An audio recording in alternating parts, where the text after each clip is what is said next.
Good morning.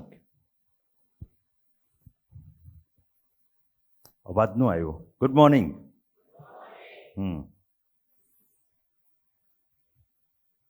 ખ્યાલ તો રહેવો જોઈએ કે વેકેશન પૂરું થઈ ગયું છે અને આપણે પાછા આપણા કામમાં આવી ગયા છીએ. મિત્રો, જરૂર કરતાં વધારે રજા ભોગવી ફ્રેશ થઈ અને આપણે ફરીથી આપણા પોતાના મુખ્ય ધર્મ, મુખ્ય ફરજ, મુખ્ય કામમાં આવી ગયા છે. બધાના માઇન્ડની અંદર કંઈક અલગ અલગ વસ્તુઓ આ રજા દરમિયાન આવી હશે. અલગ અલગ માહોલમાં સૌ રહ્યા હશું આપણે. પણ અંદર પેલો આત્મા જીવતો જશે કે મારે કંઈક બનવું છે. હું અત્યારે 11th-12thમાં છું, હું જ્ઞાન મંજરીમાં ભણું છું. મારે કંઈક એવું કરવું છે, મારા જીવનને એ લેવલ સુધી લઈ જવું છે કે હું ખાલી મારું પૂરું કરું એટલું પૂરતું નથી, પણ હું કંઈક સમાજમાં, રાષ્ટ્રમાં, બીજા લોકોમાં કંઈક ઇમ્પેક્ટફુલ બની શકું. એટલે તમને હું યાદ કરાવી દઉં કે તમારા માઇન્ડમાં શું હતું અને શું અહીંથી 1 વર્ષ સુધી નાખવામાં આવ્યું હતું, જેથી કરીને પાછા આપણે આપણી મુખ્ય ધારામાં આવી શકીએ. મેઇન આપણો એમ આપણે યાદ કરી લઈએ, ગોલ લાઈફનો. કોઈ પણ કામ તો જ સારી રીતે થઈ શકે કે એ કામની પાછળનો હેતુ, પર્પઝ, એમ આપણા માઇન્ડની અંદર ક્લિયર હોય અને સતત એ સાઉન્ડ કરતો હોય, આપણને રિમાઇન્ડ કરતો હોય કે મારે આ કરાય ને આ ન કરાય, બિકોઝ કે મારો ગોલ આ છે, આ નથી. ઓબ્વિયસલી દેખીતી રીતે તો આમાંથી બી ગ્રુપવાળા એને એમ હશે કે મારે મેડિકલમાં જવું છે, JEEની તૈયારી કરતા હશે તો IIT કે NITમાં જવું છે, કે કોઈ સારી એન્જિનિયરિંગ કોલેજમાં બોર્ડ ગુજકેટવાળાની ઈચ્છા હશે. દેખીતો પર્પઝ જે દુનિયાને દેખાય છે, જે ઇવન તમારા માતા પિતાને પણ દેખાય છે, જે ક્યારેક આપણને પણ દેખાય છે કે મારે આ કરવું છે. આપણી સંસ્થા એ એવું વિચારે છે કે કોઈક બી ગ્રુપવાળાએ ડોક્ટર જ શું કામ થવું, કે એ ગ્રુપવાળાએ એન્જિનિયર જ શું કામ થવું. આપણે થોડા હાયર પર્પઝને થિંક કરીએ તો આપણો જન્મ શેને માટે થયો. કુદરતમાં અનેક વસ્તુઓ જન્મે છે, એ જીવજંતુ હોય, પશુ પક્ષી હોય, ઇવન કોઈ ટ્રી હોય, વૃક્ષ હોય. બધાનું સર્જન કરનાર કુદરત છે, ભગવાન છે. અને ભગવાનને આ આખો સંસાર ચલાવવો છે, એટલા માટે બધાને અલગ અલગ હેતુ માટે ઉત્પન્ન કરવામાં આવે છે. પણ એ બધા હેતુમાં એક હેતુ કોમન છે કે દરેક અસ્તિત્વ, એક્ઝિસ્ટન્સ, એ માણસ હોય કે બીજા કોઈ પશુ પક્ષી હોય કે વૃક્ષ હોય કે બીજા પદાર્થ હોય, એ હંમેશા ઉત્પન્ન થઈ અને પછી એનું વિસર્જન થાય, એની સાયકલ લાઈફની પૂરી થાય. એમાં પોતાનું તો થતું જ હોય, પોતાનું ખાધા ખોરાકી, પોતાનું જીવન નિર્વાહ. પણ મેઇન દરેકનો ઓબ્જેક્ટ છે, ઓબ્જેક્ટિવ, હેતુ, એ સંસાર સારી રીતે ચાલે એ માટે પોતાનું કોન્ટ્રીબ્યુશન આપવાનો છે. વૃક્ષ છે તો આપણને છાંયડો આપશે, આપણને ઓક્સિજન આપશે, આપણને ફ્રૂટ આપશે. એનો પર્પઝ એ છે અને એમાં જ એનું લાઈફ સાયકલ આખી પૂરી થતી હોય.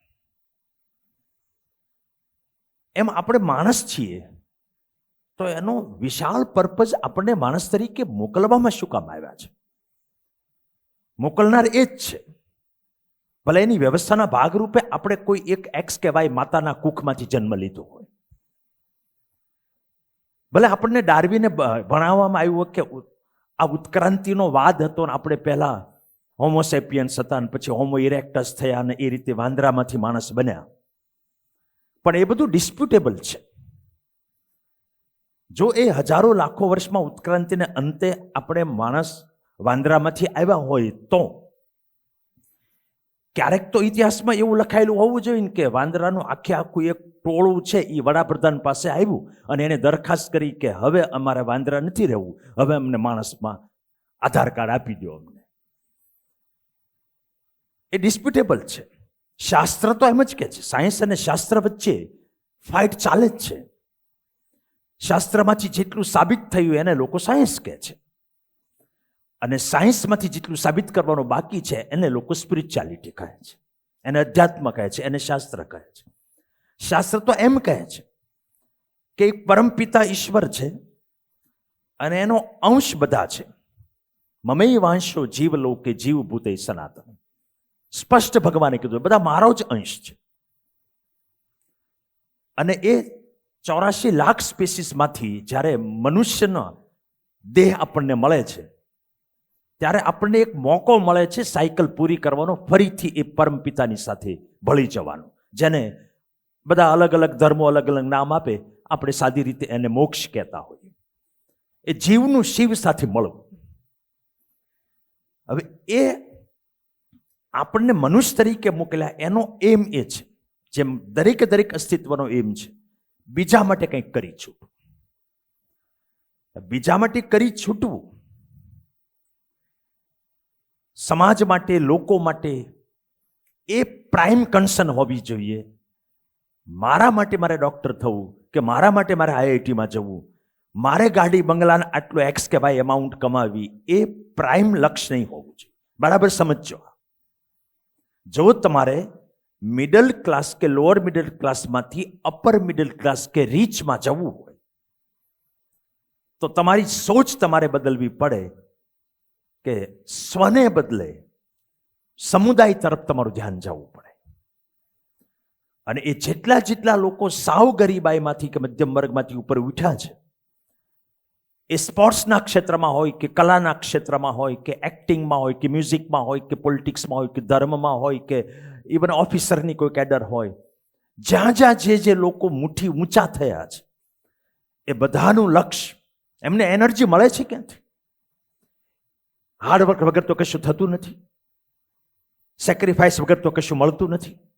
આ 15 ને 14 વર્ષના ક્રિકેટર છે, એ ઐતિહાસિક રેકોર્ડો બનાવે છે અને બધા બનેલા રેકોર્ડોને તોડે છે. તો એના માઇન્ડમાં સતત એ થોડું હોય કે હું રેકોર્ડ બનાવું.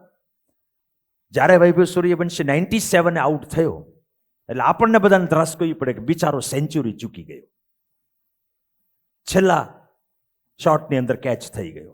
એને પૂછવામાં આવ્યું, આ જ પ્રશ્ન પૂછવામાં આવ્યો કે 3 રન માટે તમે રહી ગયા, તમે શું ફીલ કરતા હતા?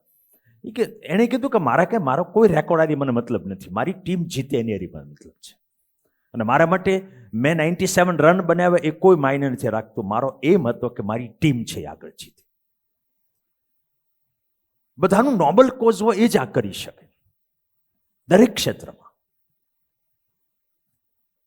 તમે માની લો કે 2 ડોક્ટરનો વિચાર કરો, બે સરખા એક્સપર્ટ ડોક્ટર છે, બે ડાયાબિટોલોજીસ્ટ છે, ડાયાબિટીસના એક્સપર્ટ છે, બંને એક સરખી ફીઝ લે છે.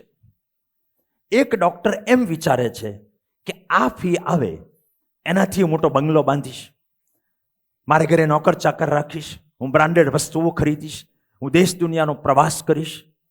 ટૂંકમાં બધી ભૌતિક વસ્તુઓ પોતાના માટે પોતે એ જ મગજમાં રાખી અને સારવાર કરે. બીજો ડોક્ટર જે છે એટલી જ ફી લે છે, એટલો જ એક્સપર્ટ છે.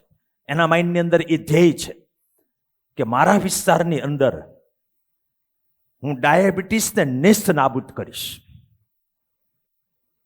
બધું જ મટીરિયલી સેમ છે. એ બંગલો બાંધવાનો છે, એ ગાડી લેવાનો છે, એ દેશ દુનિયા ફરવાનો છે, એને ઈચ્છા છે એ જ બ્રાન્ડેડ વસ્તુઓ યુઝ કરવાનો છે. તમારા માઇન્ડની અંદર પરસેપ્શન શું છે એ ઇમ્પોર્ટન્ટ છે. તમે જોઈ શકો કે આ 2 લાઈફની અંદર કોની લાઈફ વધારે ફ્રૂટફુલ હશે, કોની લાઈફ ઇન્ટરનલી હેપી હશે. જે સ્વાર્થી હોય સૌથી વધારે દુઃખી હોય. આમાં એક્સચેન્જનો મતલબ નથી રહેતો કે તમે કેટલા પૈસા લ્યો છો, તમારો ભાવ કયો છે, ધેટ ઇઝ ઇમ્પોર્ટન્ટ. અને એના માટે એવું નથી કે તમારે X કે Y પર્સન્ટેજ લાવવા પડે તો જ તમે નોબલ કોઝ પૂરો કરી શકો. એક સફાઈ કર્મચારી પણ પોતાનું જીવન છે એ એક મોટા કોઝ માટે સમર્પિત કરી શકે. એક પટાવાળો પણ એક વિશાળ હિત માટે પોતાનું જીવન સમર્પિત કરી શકે. એટલે પહેલું આપણે એ સમજવાનું છે કે આપણા લાઈફનો પર્પઝ એ નોબલ છે. એમાં ભાવના આખી જુદી છે કે મારે ઘસાવવું છે દુનિયા માટે. આ ભાવના જેના માઇન્ડમાં હશે એને કોઈ મહેનત કરતા રોકી નહીં શકે. મહેનત કરતી વખતે પોતાની નિજી કેટલીક વસ્તુઓનો આપણે ત્યાગ કરવો પડે. આપણા મોજ શોખને ત્યજવા પડે, આપણી આળસને કંખેરવી પડે, આપણને ન ગમે એવી વસ્તુ કરવી પડે, ગમતી વસ્તુ છોડવી પડે. This is routine. અને જેને કંઈક આવું વિશાળ હિત છે એને આવા ત્યાગ કરવા, આવા બલિદાન આપવા એને ભારરૂપ નથી લાગતા. એ કદાચ સવારના 7 વાગ્યાથી સાંજના 6 વાગ્યા સુધી સ્કૂલમાં રહે, રાતના ઘરે જઈને 3 કલાક 4 કલાક મહેનત કરે, એ સન્ડે પણ મોકની તૈયારી કરતા હોય કે વેકેશનમાં પણ રિવિઝન કરતા હોય, એને એનો ભાર ન. આ વખતે JEE એડવાન્સની અંદર જે ઇન્ડિયાનો ટોપર છે છોકરો, એનો વિડીયો મેં જોયો. એને છેલ્લે એક સવાલ પૂછવામાં આવ્યો હતો કે આ નીટનું પેપર ફૂટ્યું અને ફરીથી એક્ઝામ આવી, બધા 23-24 લાખ લોકો ડિસ્ટર્બ થઈ ગયા. આજ સુધીનો આંકડો છે 13-14 લોકોએ તો આપઘાત કરી લીધા. આ દુઃખદ ઘટના કદાચ તમારી સાથે બની હોત તો તમારું શું પ્રતિભાવ હોત? સાંભળજો બરાબર એનો જવાબ. એને એવું કહ્યું કે કોઈક 2 વર્ષ, કોઈક 3 વર્ષ, કોઈક 4 વર્ષ, કોઈક 6 વર્ષથી નીટમાં સક્સેસ મેળવવા માટે તૈયારી કરતા હશે. તો જો મારી સાથે આવું બન્યું હોત તો હું એટલું જ વિચારત કે 1 મહિનો વધારે મહેનત કરવાની આવી. ઉલટાનું પહેલી વખતે મારાથી જે કંઈ મિસ્ટેક થઈ હશે આ વખતે હું સુધારી શકીશ. ઓલ ઇન્ડિયા ફર્સ્ટ રેન્ક છે, એને એમ થાય છે કે મેં કાંઈક તો મિસ્ટેક કરી હશે. એને એમ થાય છે કે 4-5 વર્ષ મહેનત કરી છે તો મહિનો વધારે શું થઈ ગઈ? બિકોઝ કે એ માણસ થાકતા ન હોય મહેનતથી. તમે એમ સમજો છો કે અમિતાભ બચ્ચન પૈસાનો ભૂખ્યો છે એટલે આ ઉંમરે પણ મહેનત કરે છે જ્યારે એને આરામ કરવાનો સમય છે? તમે એમ સમજો છો કે નારાયણ મૂર્તિ હોય કે રતન ટાટા હતા, એ વયોવૃદ્ધ થાય તો આટલી બધી મહેનત કરે છે, એને પોતાના પૈસાની ભૂખ હશે? તમે એમ સમજો છો કે નરેન્દ્ર મોદી જેવા વયોવૃદ્ધ રાજનેતા છે એ રાત દિવસ મહેનત કરે છે તો એ માત્ર નિજી સ્વાર્થ માટે કરતા હશે? This is impossible. કોઈક દી કરી તો જોજો. આપણને થાક કે કંટાળો લાગવાનું રીઝન એ જ છે કે આપણે આપણને સેન્ટરમાં રાખીને કામ કરીએ છીએ. અને એક દિવસ પ્રયોગ કરીને જોજો કે મારે કેમિસ્ટ્રીનું હોમવર્ક કે મેથ્સનું હોમવર્ક કે ફિઝિક્સ બાયોનું હોમવર્ક એટલા માટે કરવાનું છે બિકોઝ કે મારે મારી હાઇટ વધારવાની છે, મારે મારું સ્તર વધારવાનું છે, મારી શક્તિ વધારવાની છે, જેથી કરીને હું કંઈક એટલો સક્ષમ બની શકું કે મારા જીવનનો જે ભગવાને આપેલો એમ છે બીજાને મદદરૂપ થવું, સર્વજન હિતાય સર્વજન સુખાય, એ હું ચરિતાર્થ કરી શકું. તમને બળ મળશે દોસ્તો, અંદરથી એનર્જી મળશે. એટલે આપણે આ નોબલ કોઝ મગજમાં રાખી અને ફરીથી આપણી યાત્રામાં આપણે જોડાઈ જઈએ. તમારું જે પરફોર્મન્સ હોય એ માન્ય છે. અહીંયા એક પણ બાળક એવો નથી કે જે નિષ્ઠાપૂર્વક કામ નથી કરતો. તમારી અંદર 1 વર્ષ ઉપરાંતથી આ લોહી, આ DNA અને આ અન્ન તમને નાખવામાં આવ્યું છે આ સંસ્થામાંથી. તમારા પરિવારમાંથી એ સંસ્કાર તમને આપવામાં આવ્યા છે અને તમે એ સંસ્કારને પાત્ર છો, લાયક છો.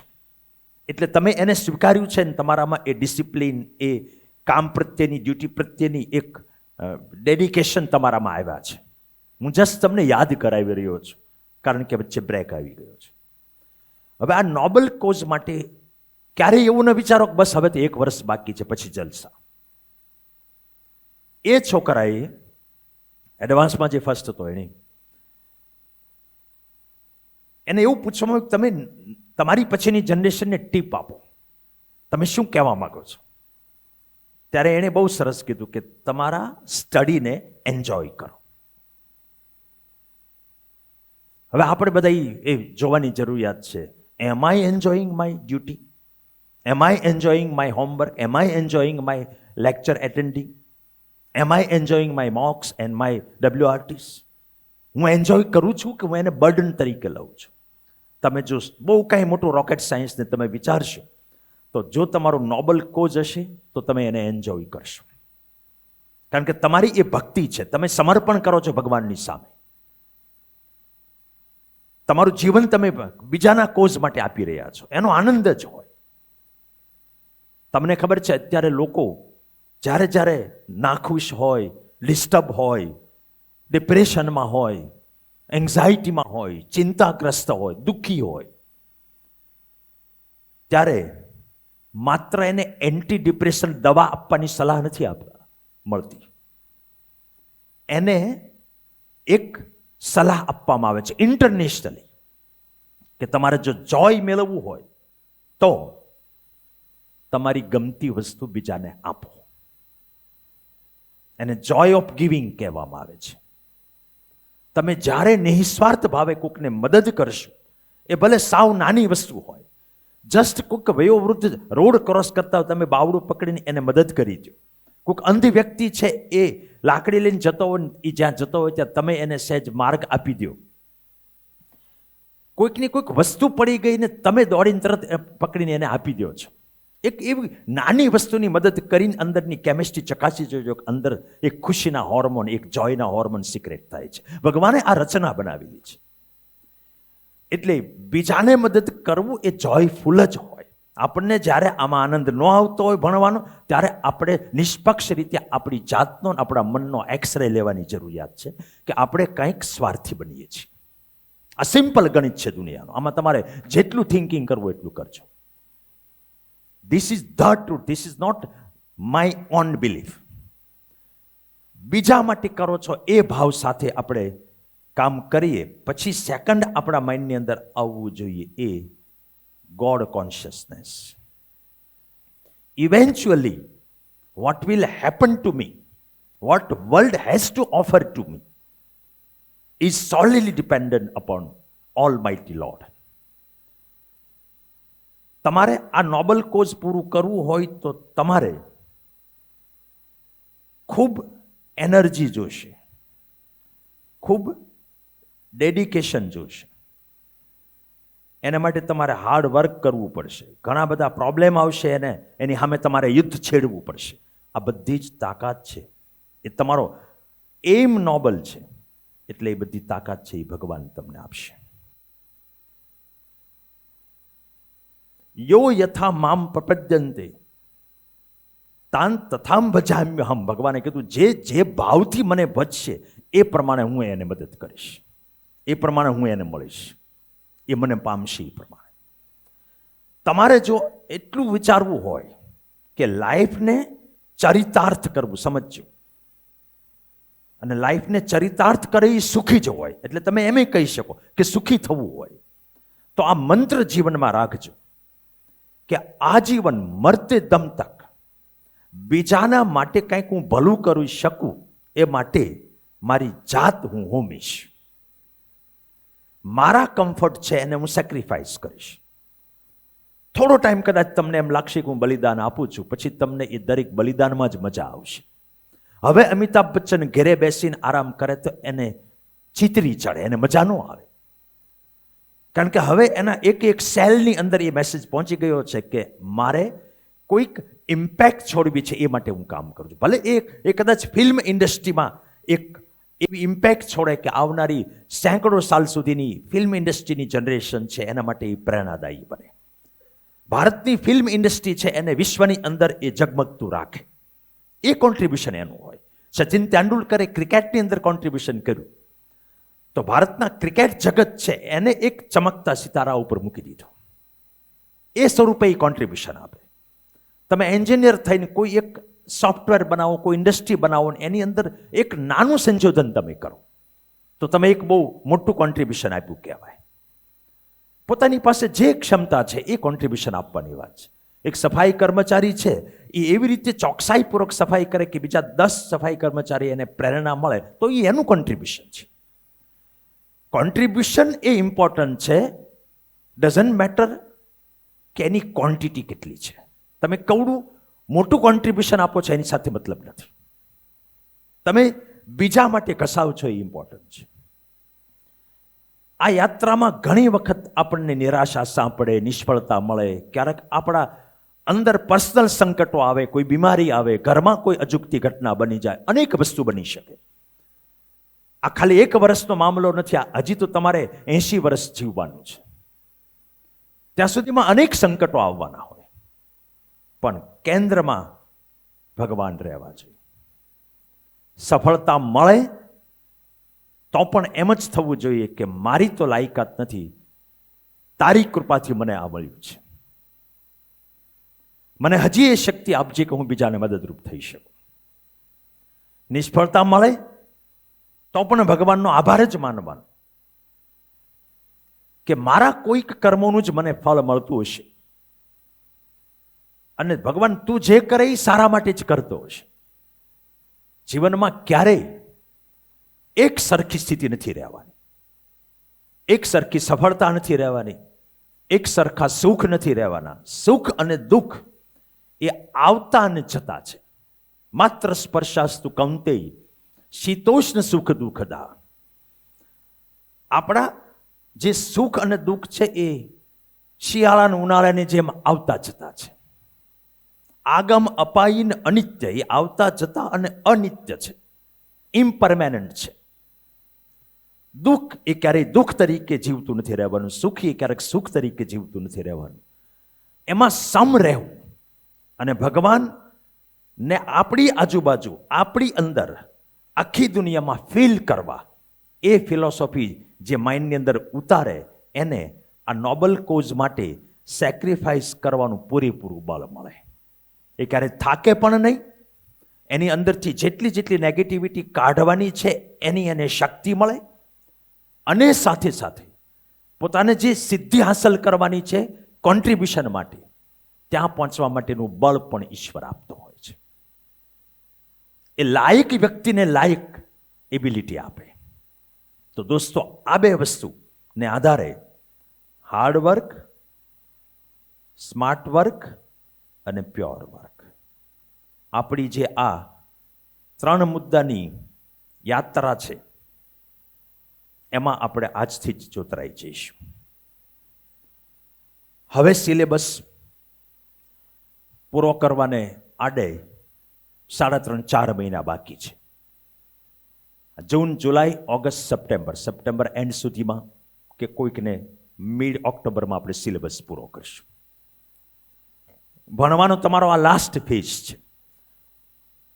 12th સ્ટાન્ડર્ડ હાલે છે, જેમાં બોર્ડ ગુજકેટ બાજુ પણ આપણે પેરેલલી એટેન્શન આપવું પડે, JEE કરવું પડે, મેઇન્સ એડવાન્સ, નીટ તૈયારી કરવી પડે. જેમ જેમ આપણું જે ફાઇનલ ફાઇટ છે, ફાઇનલ એક્ઝામ છે, એ નજીક આવતી જાય, એમ એમ આપણામાં એ સિરિયસનેસ, એ ગાંભીર્ય આપણામાં આવવું જોઈએ.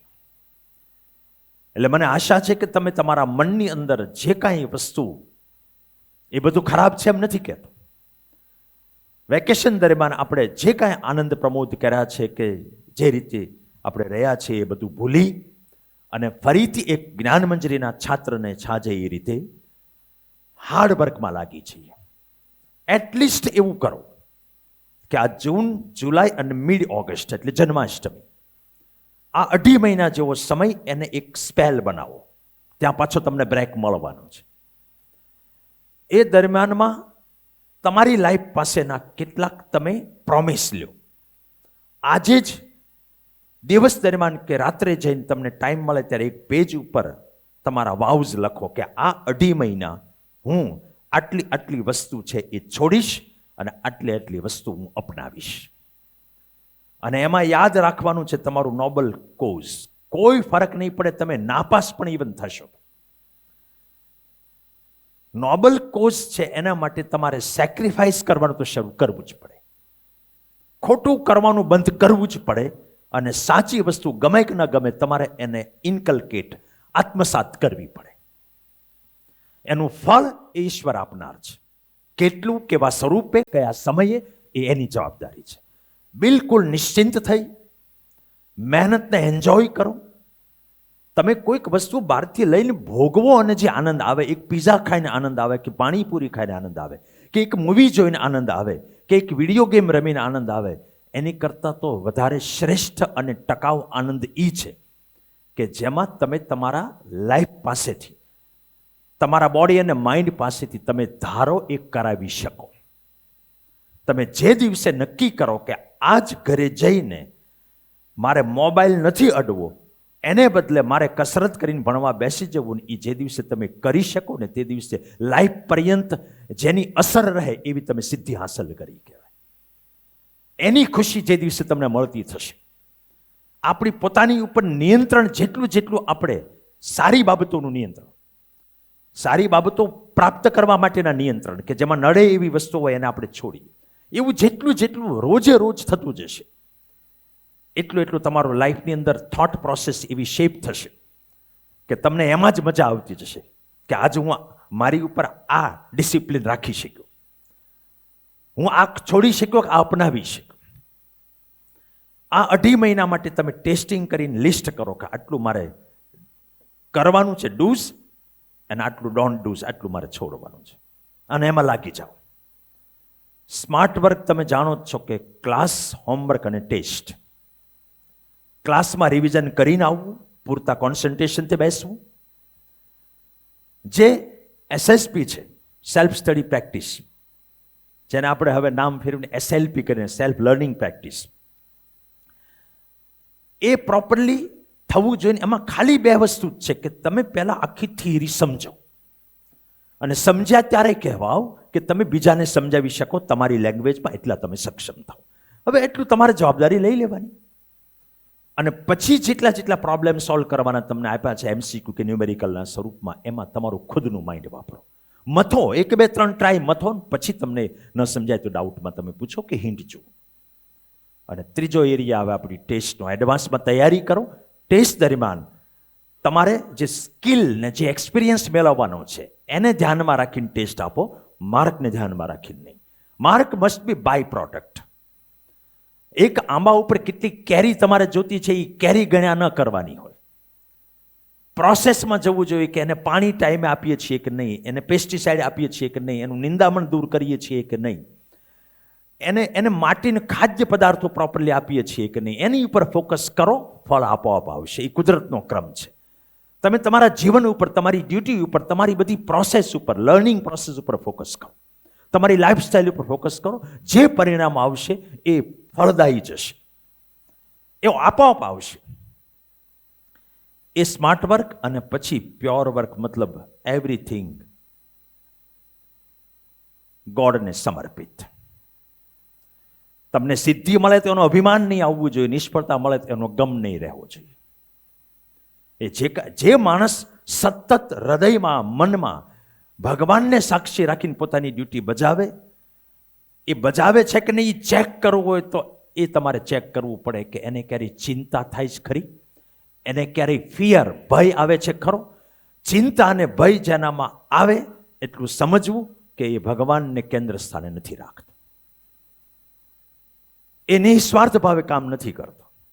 તમારે કોઈકની સેવા કરવી હોય એ ન થાય તેમાં ક્યાં ચિંતા રહેવાની છે. આપણું વિચારવું છે એટલે તકલીફ થાય છે. અને જેમ પરીક્ષા નજીક આવે એમ જો દોસ્તો તમે આ ઈશ્વર પરાયણ તમારા થોટ પ્રોસેસને, લાઈફને નહીં લઈ જાઓ.